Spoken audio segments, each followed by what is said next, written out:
Sir నమస్కారం sir. నమస్తే sir, రెండు తెలుగు రాష్ట్రాల్లో రెండు పార్టీల విలీనాలపైన ఇప్పుడు దేశం మొత్తం కూడా చర్చ అయితే జరుగుతుంది సార్. తెలంగాణలో చూసుకుంటే బీఆర్ఎస్ పార్టీ బీజేపీలో విలీనం చెందుతుందని చెప్పేసి రేవంత్ రెడ్డి గారు, లేదు కాంగ్రెస్ లోనే విలీనం అయిపోతుందని బండి సంజయ్ గారు. ఇటు ఏపీలో చూసుకుంటే వైసీపీ ఖచ్చితంగా కాంగ్రెస్ లో విలీనం అయిపోతుందని టీడీపీ వాళ్ళు అంటున్నారు. ఒకవేళ వైసీపీ విలీనానికి వస్తే మాత్రం ఆహ్వానిస్తామని చెప్పేసి షర్మిల గారు అంటున్నారు. మరి రెండు పార్టీల విలీనాలపై ఇంత పెద్ద చర్చ జరుగుతుంది సార్, మీరేం చెప్తారు? మరి విలీనం అయిపోతాయంటారా, లేదంటే మళ్ళీ అలాగే ఉండి ఫైట్ చేస్తారా? మీరేం చెప్తారు సార్? అంటే రేవంత్ రెడ్డి గారు ఎందుకు ఈ మాట అంటున్నాడు? బీజేపీలో విలీనం అయిపోతుంది, ఆయనకి గవర్నర్ పదవి ఇస్తారు. ఎవరికి? కేసీఆర్ గారికి గవర్నర్ పదవి, లేకపోతే ఆయనకి గవర్నర్ పదవి ఇవ్వడంతో పాటు హరీష్ రావుకి ఏదో కేంద్ర క్యాబినెట్లో ఏదో ప్లేసు, కేటీఆర్కి ఇంకేదో ఇస్తారు, ఇలాంటి మాట అనేసాడు ఆయన. ఈ మాట అనటం వెనకాల కాంగ్రెస్లో విలీనం అవుతుంది అనే మాట ఆయన ఏదో కదిలించి ఉండాలి. ఒకవేళ బీఆర్ఎస్ కాంగ్రెస్లో కలిస్తే, అంటే ఇండి కూటమి వచ్చే ఎన్నికల్లో అధికారంలోకి వస్తుంది. మరి 3 ఎన్నికలు గెలిచినటువంటి పార్టీ కూటమిని 4వ ఎన్నికలోనైనా పక్కన పెట్టకపోతారా? 63 సీట్లు మొన్న తగ్గాయి, దానికి ఇంకో 20 సీట్లు కలిస్తే అధికారం పోతుంది. సో ఇండి కూటమి వైపు కదిలితే అలా ఉంటుందని కేసీఆర్ అనుకుంటున్నాడని ఒక కథనం నడుస్తోంది. నిజానికి కాంగ్రెస్లో విలీనం అనే కథ ముందు మొదలైంది ప్రచారం బీఆర్ఎస్ మీద. ఈ కాంగ్రెస్లో విలీనం అనే ప్రచారాన్ని తిప్పికొట్టాలని చెప్పి ఆయన అనుకున్నాడు. ఎవరు?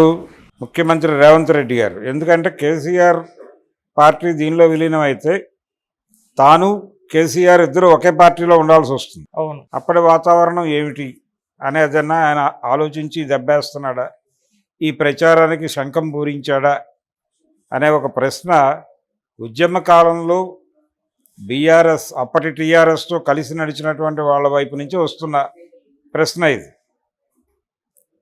పోతే ఈయన ఎప్పుడైతే ఇది మొదలుపెట్టారో, ఇది ఆయన ఒంటరిగా మొదలుపెట్టలా. రేవంత్ రెడ్డి గారు ఈ మాట అనడానికి ముందు మీడియా నుంచి ఈ స్పెక్యులేషన్కి ఆయన ఒక పునాది కల్పించాడు. ఆ పునాదిలో భాగంగా కొన్ని టీవీ ఛానల్స్, కొన్ని సోషల్ మీడియా ప్లాట్ఫామ్స్ అయిపోయింది, ఇంకొక వారం రోజుల్లో బీఆర్ఎస్ విలీనం బీజేపీలో అని ప్రచారం చేశారు. ఈ ప్రచారం చేసినటువంటి మీడియా కొంచెం కాంగ్రెస్ వైపు, రేవంత్ రెడ్డి వైపు, కొద్దిగా అటువైపుకి ఒరిగి ఉన్నటువంటి మీడియా, కేసీఆర్ మీద కొంత వ్యతిరేకత ఉన్న మీడియా, గత ఎన్నికల్లో కేసీఆర్తో కలిసి ప్రయాణం చేసినటువంటి మీడియా కూడా ఉంది దీనిలో. వీళ్ళందరూ కలిసి ఈ స్పెక్యులేటివ్ స్టోరీని మార్కెట్లోకి వదిలారు. ఓకే. వెంటనే ఈటెల రాజేందర్ లాంటి వాడు కూడా స్పందించాడు అట్నుంచి. ఈటెల రాజేందర్కి కేసీఆర్ వస్తే ఇబ్బంది అక్కడ. సో ఆయన ఇదంతా పుకారే, అటువంటిది ఏమీ లేదు, అది చేరితే కాంగ్రెస్లో చేరుతుంది తప్ప ఇక్కడ కాదు అని ఆయన తిరస్కరించాడు. ఆయన తిరస్కరించడంతో పాటు బండి సంజయ్ ఇంకొంచెం అగ్రెసివ్గా మాట్లాడాడు. ఇప్పుడు వాళ్ళేం చెప్తున్నారు, ఈయనకి ఏఐసిసి పదవి ఇస్తారు కాంగ్రెస్లో, కేటీఆర్కి హరీష్ రావుకి ఇంకేదో ఇస్తారు అని మాట్లాడుతున్నారు. అంటే వీళ్ళు బీఆర్ఎస్ నాయకుడికి పదవి ఇస్తున్నారు, ఏఐసిసి పదవేమో వీళ్ళు ఇస్తున్నారు. ఎవరు? బీజేపీ వాళ్ళు. గవర్నర్ పదవి బీఆర్ఎస్కి బీజేపీ నుంచి గవర్నర్ పదవిని ఎవరు ఇప్పిస్తున్నారు? కాంగ్రెస్ వాళ్ళు ఇప్పిస్తున్నారు. ఇది డ్రామా. అయితే అధికారికంగా బీఆర్ఎస్ ఎటువంటి స్పందన ఇంకా వెలువరించలేదు, అది చూడాలి. ఈ డ్రామా ఇక్కడ నడుస్తుంటే ఏపీలో వైసీపీ ఉంటుందా పోతుందా అనే చర్చ జరుగుతోంది. నిజానికి ఇక్కడ కూడా ఎమ్మెల్యేలు అలాగే ఎంపీలు వీళ్ళందరినీ కలిపేసుకుంటారు అనే ప్రచారం జరుగుతోంది. ఇక్కడ జరుగుతోంది, తెలంగాణలో, ఏపీలో కూడా జరుగుతోంది. ఆ 4 ఎంపీలు బీజేపీలోకి వెళ్ళిపోతారు, ఉన్న ఎంపీలు నెమ్మదిగా జనసేనలోకి అలా విస్తరిస్తారు. ఇలాంటి ప్రచారం కూటమి గెలుపు నిర్ధారణ అయిన క్షణం నుంచే మొదలైపోయింది.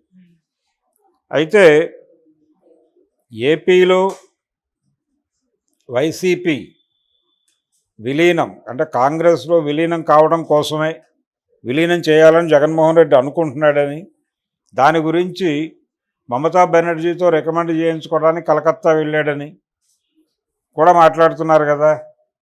దాంతోపాటు ఆయన మీద కేసులు ఉన్నాయి. ఆ కేసుల్లో ఈ సంజయ్ కుమార్ అనేటువంటి జడ్జి గారు తప్పుకున్నాడు సీన్లో నుంచి. అంటే విచారణలో నేను ఉండను అని. ఆ ఉండను అన్న జడ్జి గారు ఆ మాట అనిపించింది ఈయన కలకత్తా వెళ్ళి ఎవరితోనో మ్యానిపులేట్ చేసి ఆయనతో ఆ మాట అనిపించాడు అని కూడా తెలుగుదేశానికి సంబంధించిన మీడియాలో ప్రచారం జరుగుతోంది.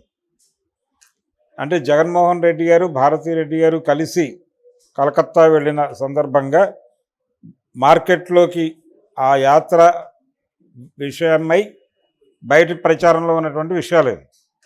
ఎవరు ప్రచారం చేస్తున్నారు? ఇది తెలుగుదేశం మీడియా ప్రచారం చేస్తోంది సీరియస్గా. ఈ క్రమంలో మమతా బెనర్జీతోనే ఎందుకు చెప్పించుకోవాలి? మమతా బెనర్జీ చెప్పక్కర్లా, నేరుగా 10 జనపథ్కి వెళ్ళి జగన్మోహన్ రెడ్డి గారు నేను విలీనం అంటే ఇమ్మీడియట్గా నిమజ్జనం అవ్వు అని చెప్తుంది ఆవిడ, సోనియా గారు. వాళ్ళు విల్లింగ్గానే ఉన్నారు. విల్లింగ్గా ఉండటం ఏంటి? అసలు అందుకోసమే కదా ఈయన ఢిల్లీ ధర్నాకి అఖిలేష్ యాదవ్ వీళ్ళందరూ వచ్చింది. ఇండీ కూటమి వాళ్ళు వచ్చారు తప్ప ఎన్డీఏ కూటమి నుంచి రాలేదు కదా. వైఎస్ఆర్సీపీని పార్టీగా ఉంచి ఇండీ కూటమిలో కలుపుకోవాలని వాళ్ళు అనుకోవడంలా, కాంగ్రెస్లో విలీనమే నిమజ్జనమే కోరుకుంటున్నారు. కాబట్టి ఆయన ఏదో కలకత్తా వెళ్ళింది దీనికోసం మమతా బెనర్జీతో రికమెండ్ చేయించుకోవడానికి, ఇవన్నీ తప్పు మాటలు. ఇవన్నీ కావాలని ప్రచారం చేస్తున్నాం.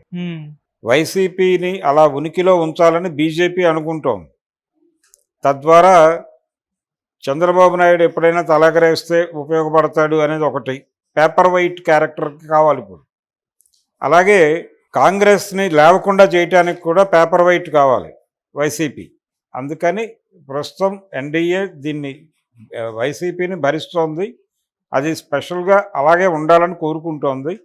జగన్మోహన్ రెడ్డి కూడా ఇప్పుడు దాన్ని విలీనం చేయటం ద్వారా నష్టమే తప్ప అది ప్రత్యేక పార్టీగా ఉంటే ఇలాంటి బేరాలు ఏమైనా ఆడుకోవడానికి అవకాశం ఉంటుంది. ఒకవేళ ఆయన నిమజ్జనం అయిపోతే సోనియా గాంధీ గారి ప్రయారిటీ ప్రకారం తన్నడవాలి. అది ప్రతిపక్షంలో ఉంది పార్టీ. ఇప్పుడు అధికార పార్టీకి ఈయన విలీనం నచ్చకపోతే వాళ్ళు ఏదైనా మూవ్ అయితే ఆల్రెడీ కోర్టులో 2 చోట్ల కోర్టులో ఈయన కేసులు చిట్టాలు ఉన్నాయి. కొత్త కేసులు రెడీ అవుతున్నాయి. ఈ అకౌంట్లో తోసేస్తే అక్కడ ఎన్డీఏ ప్రభుత్వం ఉంది, ఇక్కడ ఎన్డీఏ ప్రభుత్వం ఉంది. ఇటువంటి టైంలో ఇలాంటి రిస్క్ ఆలోచనలు ఆయన డెఫినెట్గా చేయడు. అందుకని విలీనం గురించి ఆవిడ షర్మిల గారు తలుపులు తెరిచినా ఆయన వెళ్ళేది లేదు. లేకపోతే బయట స్పెక్యులేటివ్ స్టోరీస్ క్రియేట్ చేసినా ఆయన వెళ్ళబోయేది లేదు. ఆయన ఇప్పటికీ ఆ పార్టీ మనుగడ ఏమిటి అనేది వేరే చర్చ.